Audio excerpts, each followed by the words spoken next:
Your indicator says overbought. You sell.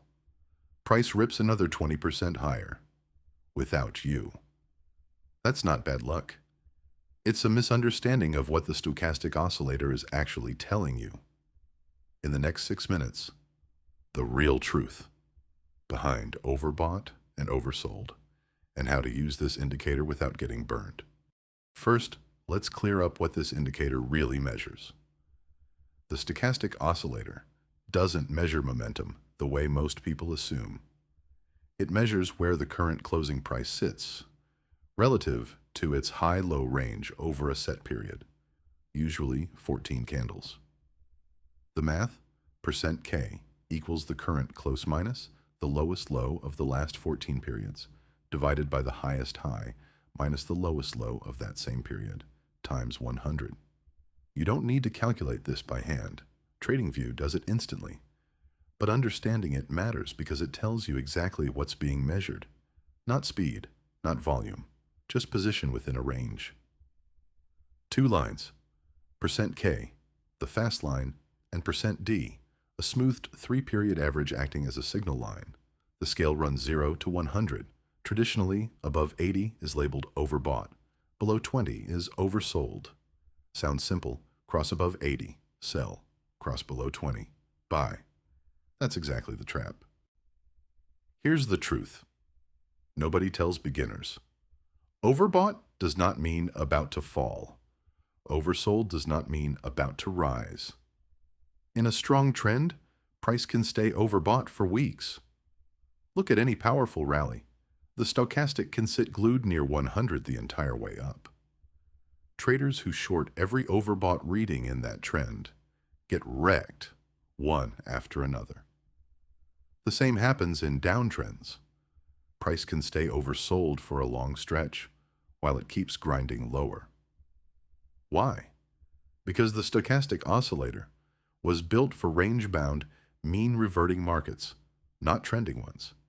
In a range, price bouncing off its recent high or low means something. In a trend, that same reading just means the trend is strong. The indicator hasn't failed. It's being used in the wrong context. This is the single biggest reason new traders lose money with it. They treat 80 and 20 like hard walls, as if the market has to reverse the moment it touches them. Some traders even shift the thresholds to 90 and 10, specifically to filter out this false signal problem in trending conditions. So how do you actually use this thing? 3 rules. Rule 1. Check the bigger trend first. Only treat oversold as a potential buy signal if the higher time frame trend is flat or up. Only treat overbought as a potential sell signal if the trend is flat or down.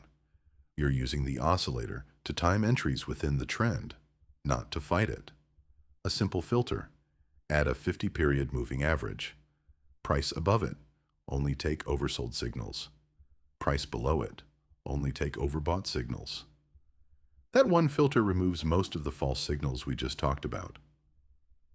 Rule 2. Divergence beats a raw threshold cross.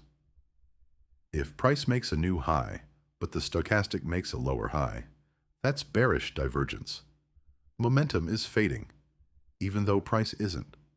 That's a far stronger signal than the line crossed 80.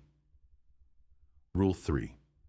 Wait for %K to actually cross back through %D and out of the zone, not just touch it. A touch shows strength. A confirmed cross back down through 80 or up through 20 shows the move is actually turning. Pull up any ranging chart and add the stochastic oscillator from the indicators panel. Watch what happens each time price taps the top or bottom of its range. The oscillator hits its extreme, curls back through 80 or 20, and price reverses right along with it. That's the exact setup this indicator was built for. Now switch to a chart in a strong trend.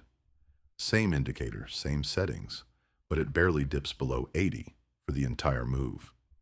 Same tool, completely different read, because the market condition changed. Quick recap. The stochastic oscillator shows where price sits in its recent range, not raw momentum. Overbought and oversold are not automatic buy or sell signals. They're context dependent. And the highest quality signals come from divergence and a confirmed crossback through the zone, combined with the bigger trend.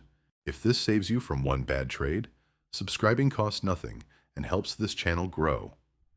And since I use TradingView for every chart in this video, links in the description and pinned comment. First-time signups through that link get $15 off. See you in the next one.